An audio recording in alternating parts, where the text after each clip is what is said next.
Good afternoon and welcome to our holiday edition of the Highlander News. I'm Kat Vincent. And I'm Nick Fisher. Right now we're walking around the greater Cincinnati area to see the most festive spots. Right now we're here at Newport-on-the-Levee, which is decked out in holiday cheer. I couldn't agree more. And while it's warmer today, we have seen some snow recently, and that means that winter is in full swing. With New Year's on its way, let's take a look back at 2018. Hey guys, it's Chapin, and today we're counting down the top 5 events of 2018 in this year-end wrap-up. Coming in at our number 5 spot, we have the 2018 Winter Olympics in Pyeongchang. Norway came out on top during this Olympics with 39 medals. However, the United States did come in 4th with a total of 23 medals of our own. There won't be another Winter Olympics until 2022 in Beijing. And it's the second jump, Todd. Next, for number 4, we have the passing of some important American figures. This year marks passing of some iconic faces, such as Senator John McCain, former President George H.W. Bush and his wife Barbara Bush, and comic creator Stan Lee. His Marvel cameos will be missed. Every day with these damn alarms. Don't make me come down there, you punk. Thirdly, we have the appointment of now Supreme Court Judge Brett Kavanaugh. I am here because I believe it is my civic duty to tell you what happened to me while Brett Kavanaugh and I were in high school. This is a circus. The consequences will extend long past my nomination. With one of the most controversial Supreme Court appointments in American history, after being accused of sexual assault, Brett Kavanaugh was approved by the Senate by a slim majority, filling the spot of previous Justice Anthony Kennedy. At number 2, we have the Facebook scandal involving Mark Zuckerberg appearing in front of the U.S. Senate. Earlier this year, Facebook came under fire for sharing user account information, taking many Facebook users by surprise. In response, Facebook added the option to hide user data during the fallout of the scandal. It's safe to say information security is becoming more relevant in this day and age. And coming in at number 1, we have some of my favorite movie releases of 2018. 2018 was definitely a year for pop culture. Titles such as Black Panther, Creed 2, and Halloween all came out this year. But of course, how could we forget Marvel's Infinity War with its shock ending? While 2018 was a great year for movies, it will be interesting to see how 2019 competes with the release of the 4th Avengers movie, Endgame, thus wrapping up one of the most popular cinematic universes to date. Alright guys, that's it for this year's 2018 wrap-up. Have an excellent holiday season.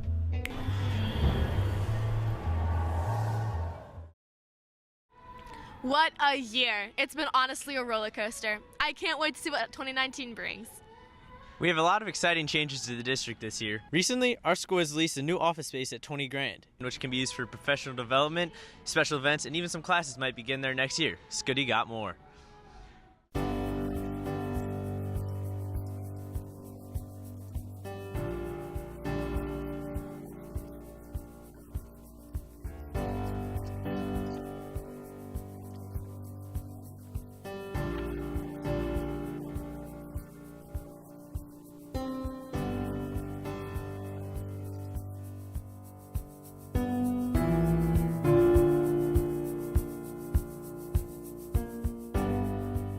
Well, it's a unique situation. We certainly are doing something somewhat out of the box, although it is done in other parts of the country. It's been kind of an idea that's wrestled around in my brain for over a decade now, but when we start seeing it happen in other parts of the country, I think we've found some other believers in it.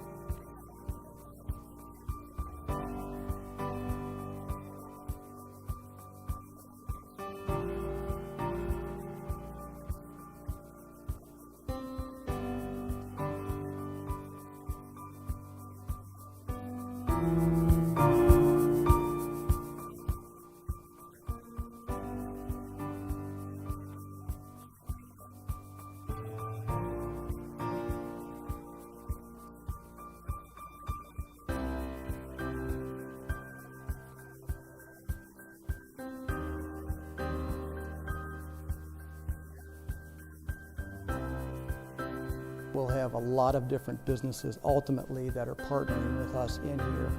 And you'll learn and watch from them how business works, how business operates, the day-to-day operations of business, but also really get the opportunity to kind of create your own business and to be entrepreneurial in your own right. We want to have that flexibility.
And as I've used this too many times, as the late, great Wayne Gretzky hockey player said, go to where the puck's going to be, not to where the puck is.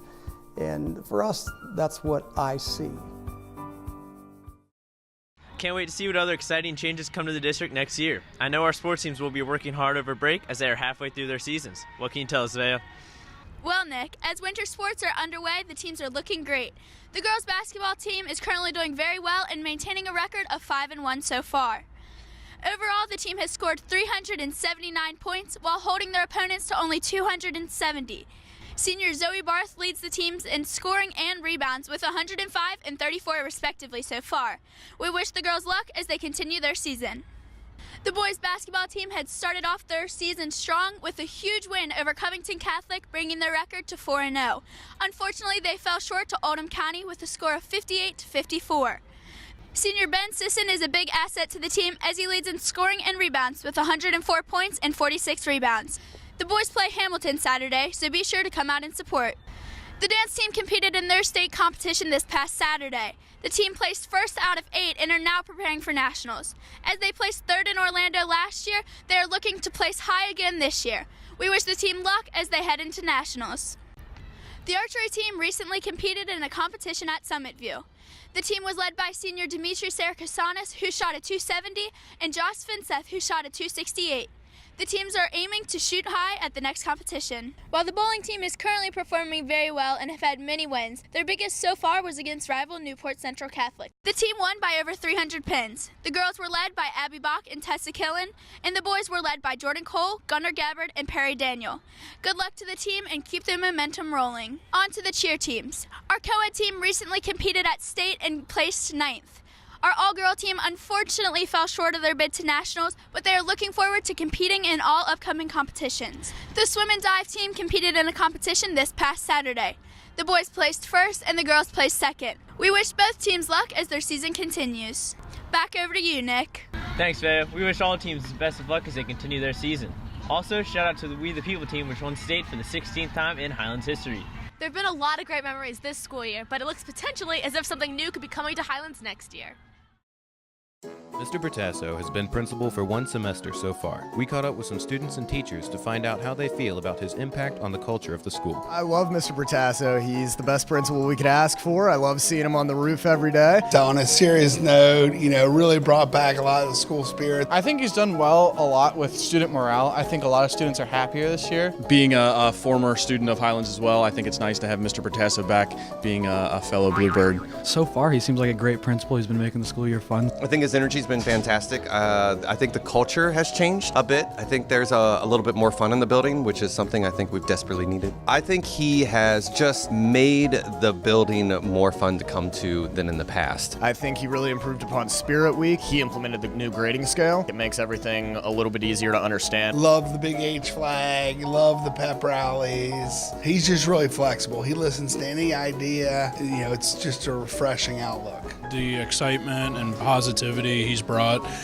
back to the school has been huge. I love the teacher choice we have. We have a lot of free reign and to be creative in a lot of different ways.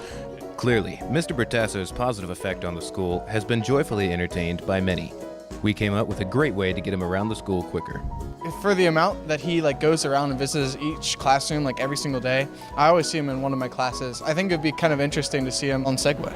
He could be up and down and you would never know where he is. He's just in your class or he's not in your class. You never know. It's just on Segway. I think he should have a Segway. Nothing would be better than having him zoom around the halls and getting places, especially with the helmets. We should get him a nice, pretty pink, sparkly one with a little bit of rainbows and stuff. Only if I can ride tandem with him. I want a matching helmet.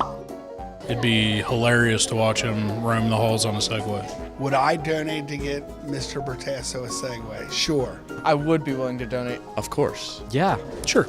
Yes. I would definitely pitch in for a Segway. For those wanting to donate, visit www.gofundme.com and search Segway for Mr. Bertasso. Give as much or as little as you please. We hope to have this gift for our principal by the end of the year. If you haven't donated to his GoFundMe page yet, what are you doing? Well, I know I'll certainly be donating to the cause, and if you wish to see him cruising around the halls on a Segway, be sure you do too. While winter days may be upon us, that doesn't mean that you have to wait until next year to visit the zoo again. The zoo is the host of my personal favorite Cincinnati holiday tradition, the PNC Festival of Lights. I got the chance to visit with Alex last weekend. We're here at the Cincinnati Zoo for the 36th annual PNC Festival of Lights. With over 3 million lights, it's one of the biggest and best Cincinnati holiday traditions. That's right, Kat, and we're talking to Angela Hatke, the zoo's publicity manager, and some of the actors and guests to get why this tradition is so special to Cincinnati. Let's check it out. Yeah, our maintenance team at the Cincinnati Zoo starts setting up the PNC Festival of Lights and the 3 million lights that we have in August, actually. And they're continuing throughout the whole event, just kind of fixing things and adding lights, and so it's definitely a full-time job. They start putting them up in August. They did finish on the night that we open in November, and they start taking them down January 2nd when we close.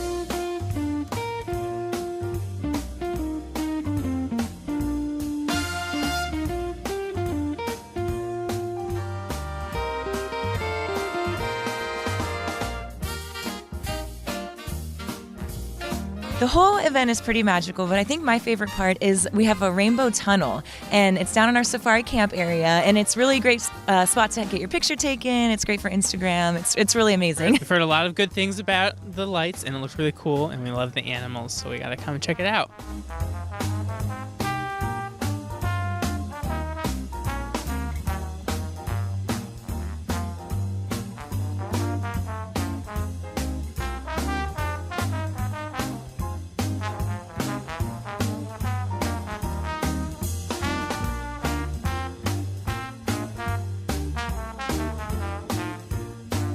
We have a new light show on Swan Lake as well, and so there's always new displays and everything, so it's a little bit different every year.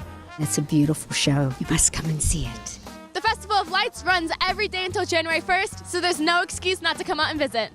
That's right. Be sure to come out and see it before it goes away for another year. Back to you guys. And happy holidays. I had a great time at the Festival of Lights last weekend. Fisher actually skipped an episode of Fun Facts last Friday so that he could perform a special holiday edition for us today. Hello and welcome to Fischers Fun Facts on Wednesday, Holiday Edition. Fischers Fun Facts on Friday. Wednesday. Did you know Rudolph's red nose is probably a result of a parasitic respiratory infection? There goes my childhood. The first artificial Christmas tree wasn't a Christmas tree at all. It was made out of goose feathers and dyed green. That sounds illegal. If you gave all the gifts of 12 days of Christmas, it would equal 364 gifts and approximately $1 million. Tinsel was invented in 1610 in Germany and was made out of real silver at one point. That's awesome. And finally, instead of one Santa, Iceland has 13 Santas and an old lady who kidnaps children. What a holiday. This has been Fischers Fun Facts on Wednesday, Holiday Edition. As always, have a lovely day.